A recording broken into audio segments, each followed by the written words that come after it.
Hi friends, I think we'll do a grounding technique. Probably you've already heard of this one before, but it's using the five senses and it's things you can see, smell, taste, touch, hear. So let's just go through that. Okay, so the first step is that we're going to look for five things that you can see. So very, very simple. It could be anything at all. It can be big, it could be small, it could be far away, close by. For example, I can see my green curtains.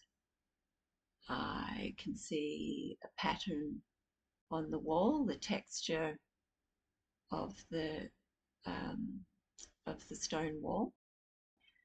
Uh, I can see the pattern of the carpet that I'm sitting on. Um, I can see the plant behind me, and I can see a lamp. So, very simple. But take your time, have a look around, and just find five things that you can see.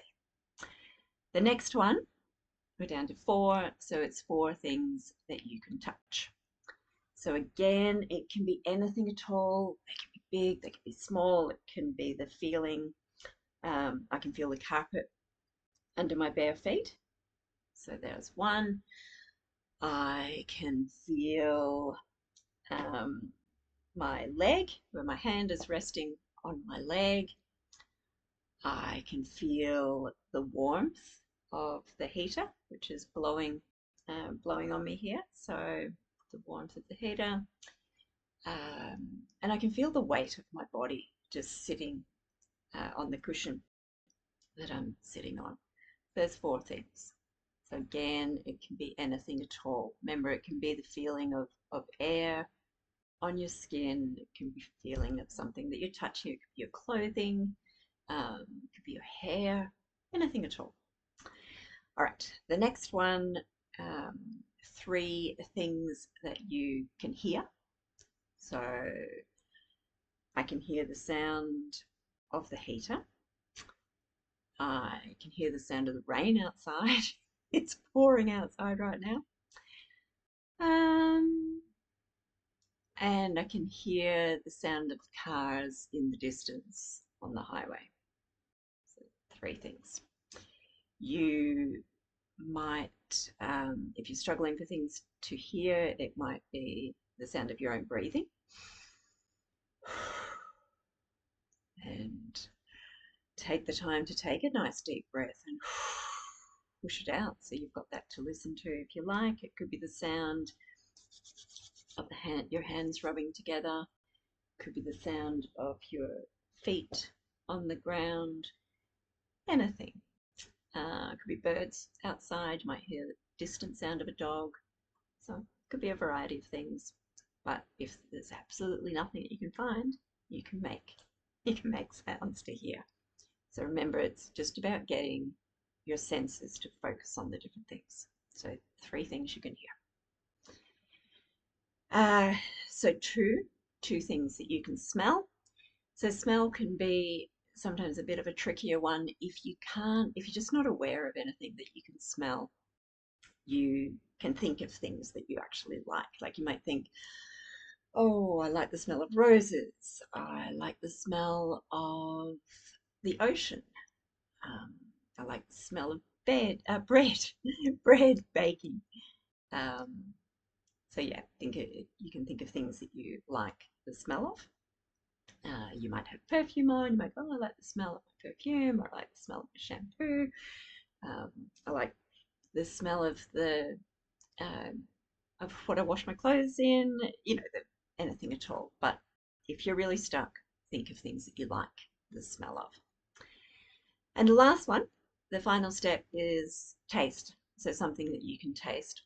So you may have recently had a cup of coffee or something to eat or whatever, and you might still have that taste in your mouth.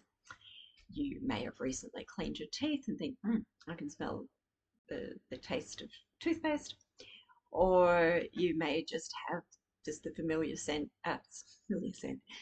taste of your own mouth.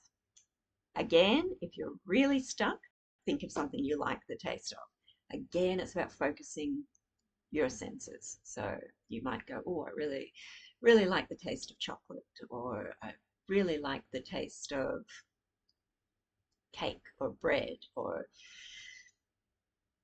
apples, whatever it is. But again, it's just to get your senses focused on something. So that's the 5 things. 5 things you can see, 4 things that you can touch, 3 things that you can hear, 2 things that you can taste, and 1 thing, I've done that wrong, haven't I? 2 things that you can smell, and 1 thing that you can taste. And if you get them the wrong way around, it's not the end of the world either. So why this works is that it's bringing us into the here and now. It's focusing our mind and body through our senses on what's happening right now. So it's a distraction from perhaps unhelpful thoughts, chaotic, you know, mind where just everything's there on top of you. If there's been anything distressing happening, if you're having some really overwhelming emotions, feeling angry or sad, anxious, frightened, this brings you back into the present and into where you are in the room that you're in. It helps you to feel safe, calm, and grounded in the moment and in the space. And that's that. It's as easy as that. Thank you.